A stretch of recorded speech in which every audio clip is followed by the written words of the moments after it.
रोहन और प्रिया बहुत ही सालों से गर्लफ्रेंड बॉयफ्रेंड थे और बहुत मशक्कत करने के बाद दोनों के घर वाले इनकी शादी के लिए मान गए और एक लंबे अरसे के बाद इन दोनों की शादी हो रही थी। दोनों अपनी शादी को लेकर बहुत खुश थे और होता है ना फार्म वगैरह में वेडिंग करने के लिए जाने वाला काइंड ऑफ डेस्टिनेशन। तो इन लोगों ने सब कुछ अच्छे से प्लान किया और दूर एक शहर के फार्म में बहुत अच्छे से सब कुछ प्रिपेयर किया अपनी शादी के लिए। शादी बहुत अच्छे से निपट गई, सब कुछ बहुत अच्छा गया और ये दोनों उस फार्म से अपने घर की तरफ जा रहे थे। ये लोग घर की तरफ निकले, रास्ता काफ़ी सुनसान था, तो बस रोहन, प्रिया और इनका ड्राइवर जिसका नाम रुपेश था, बस ये तीन लोग गाड़ी में थे। और रोहन और प्रिया बहुत थके हुए थे और ऐसे ही थोड़ी बहुत शादी वादी की बातें करते हुए आगे चल रहे हैं। जैसे ही शांत होते ये लोग, एक बहुत ही घनघोर सी चुप्पी पूरा माहौल शांत कर देती और आसपास से एकदम साए साए टाइप की आवाज़ आती। वहाँ पर कुछ भी नहीं था शोर मचाने वाला, सिवाय कुछ जंगली जानवरों की थोड़ी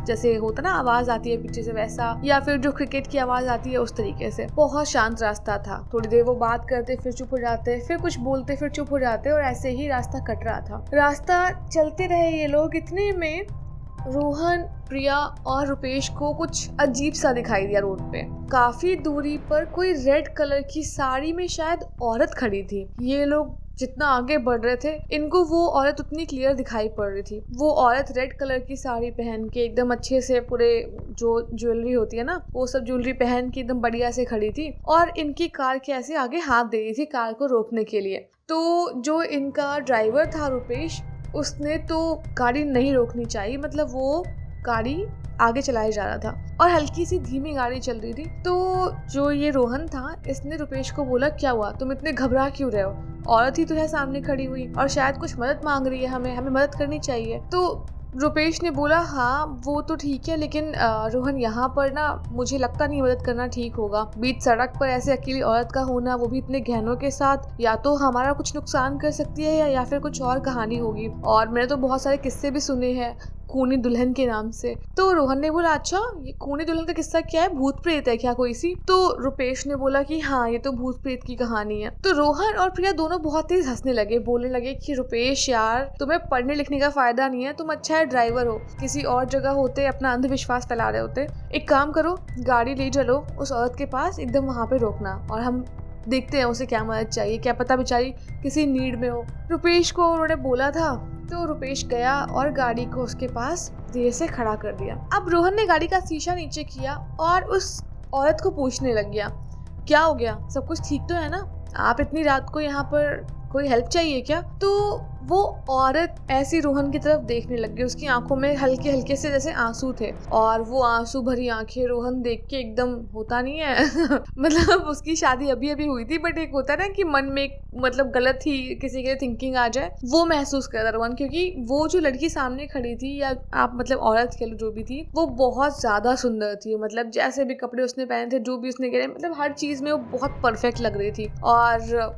रोहन को बस लग रहा था कि यार बेचारी इसको कोई कैसे तकलीफ दे सकता है। तो सारी दया का उसने पात्र यहाँ पे उलटना शुरू किया अपना और उसको बोलने लग गया कि जी आप टेंशन मत लीजिए, मैं आपकी हेल्प करूंगा, बताइए आपकी कैसे हेल्प कर सकता हूँ। तो वो औरत बोलने लगी कि अभी कुछ दूरी पर जाके आगे मुझे पता चला है कि मेरे हस्बैंड का एक्सीडेंट हो गया, तो प्लीज आप लोग मुझे वहाँ पर छोड़ दो जिससे मैं उनको देख सकूँ, मैं तो बस शादी के लिए जा रही थी और ये सब कुछ हो गया, बोल के ऐसे रोने लग गई वो औरत बहुत बुरी तरह से। रोहन को उसका दर्द देखा नहीं गया और रोहन ने फटाफट रुपेश के बगल में उसको बोला कि बैठ जाए और वो लोग उसको जहाँ वो बोले कि वहाँ छोड़ के आएंगे।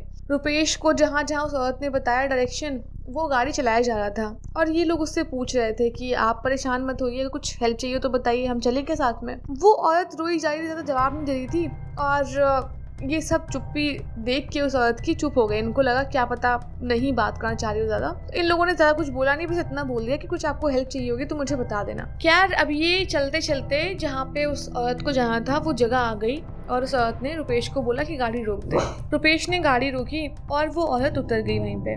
ये जगह काफी अजीब सी थी क्योंकि यहाँ पे आसपास ना ही कोई एक्सीडेंट हुआ था, ना कोई कार थी, ना ही कोई बिल्डिंग थी, ना कोई हॉस्पिटल, कुछ भी नहीं था। लेकिन फिर भी अब उसने बोला था तो इन लोगों ने उसको वहाँ पे उतारा और अपनी कार लेके आगे चले गए। अब रोहन जो था वो रुपेश का मजाक बनाने लग गया उस औरत के उतरने के बाद कि तुम तो कह रहे थे कि वो भूत और चुड़ैल हो सकती है, देखो बेचारी कितनी परेशान थी, अगर हम उसकी हेल्प नहीं करते तो पता नहीं वो कैसे इतनी रात में मैनेज करती सब कुछ। तो रुपेश ने कुछ जवाब नहीं दिया और बस ऐसे ही सुनता रहा। लेकिन जब थोड़ी देर ज़्यादा हो गई तो रुपेश ने पीछे मुड़ के रोहन की तरफ देखा और बोला कि साहब, हर बात कहानी नहीं होती। और जैसे ही वो पीछे मुड़ के देखिए बोल रहा था, उसकी निगाह पड़ी अपने बगल वाली सीट पर रखी एक जैसे चुन्नी होती है ना उस पे, और वो चुन्नी शायद जो औरत अभी बैठी थी उसी की थी। रुपेश ने रोहन को बोला कि वो औरत अपनी चुन्नी छोड़ के चली गई है, यहाँ पे देखो नीचे पड़ी हुई है। तो रोहन ने बोला एक बार गाड़ी पीछे ले लो, उसको हम जाके ढूंढ के उसकी चुन्नी वापस कर देते हैं। गाड़ी उन्होंने थोड़ा पीछे घुमाई, देखा वहाँ पे कहीं कुछ भी नहीं था, उस औरत का नामो निशान नहीं था, ना वो चलती जा रही थी, कुछ भी नहीं था, कुछ भी नहीं।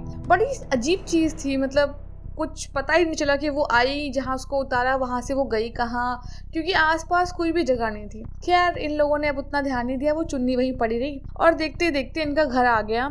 रोहन और प्रिया अपने घर में बढ़िया पहुँच गए सही सलामत। अब अपने घर के अंदर पहुँचे, दोनों बहुत ज़्यादा थके हुए थे।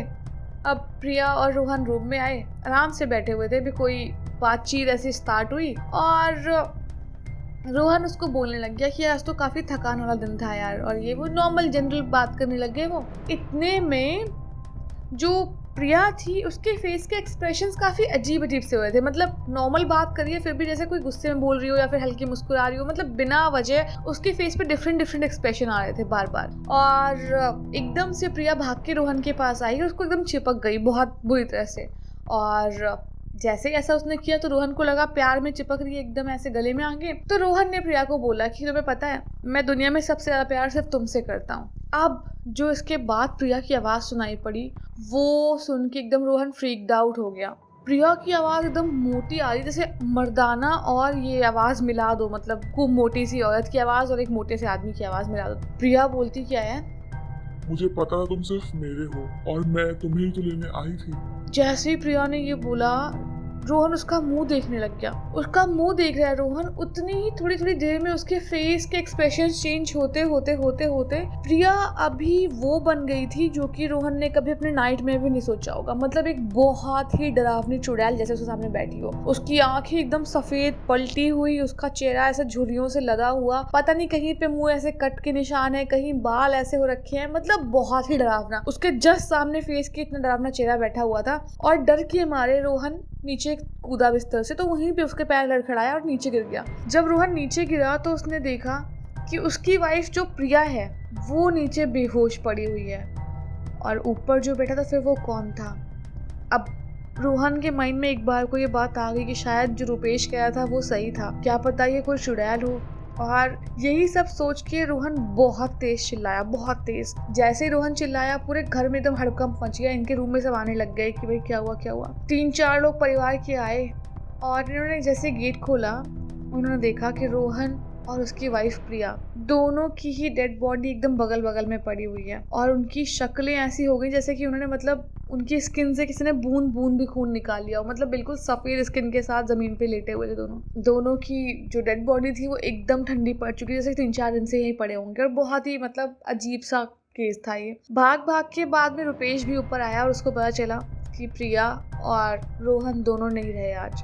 रुपेश को बहुत दुख हुआ और वो सोचने लग गया कि अगर ये इस बात को अनदेखा नहीं करते, अगर मेरी बात सुन लेते तो शायद इनकी जान बच जाती। लेकिन अब जो होना था वो तो हो गया और रुपेश बहुत उसको धक्का सा लगा अपने आप में कि यार क्या ही हो गया। खैर वो चुड़ैल थी और वही बात रुपेश ने रोहन के घर वालों को बताई कि जब ये लोग रास्ते में आ रहे थे तो क्या हुआ और कैसे उस जो चुन्नी थी उस चुड़ैल की वहाँ रह गई और उसके बाद में इनको सब यहाँ पे घर पे हुआ। तो रुपेश बताने लग गया कि ये कहानी काफ़ी पुरानी है और एक बार की बात है, एक लड़की और एक लड़के मतलब दोनों की एकदम फ्रेश शादी हुई थी और रास्ते से जा रहे थे और कोई गाड़ी ऐसे एक्सीडेंट करके उनका भाग गई वहाँ से। लड़की तो फिर भी थोड़ा बच गई, चलने बोलने लायक थी, लेकिन लड़का बहुत बुरी तरह से जख्मी हो गया। वो जख्मी हुआ, बाहर निकली लड़की, सब जगह बोला मदद के लिए, कोई इसकी मदद करने नहीं आया और उसके बाद वो लड़का वहीं पे तड़प के मर गया। उसके बाद उस चुड़ैल का आतंक सा मच गया था कुछ सालों के लिए बहुत ज़्यादा, क्योंकि वो चुड़ैल बहुत गुस्सा थी लोगों से कि उन्होंने उसकी मदद नहीं की, इसकी वजह से उसके पति की जान चली गई।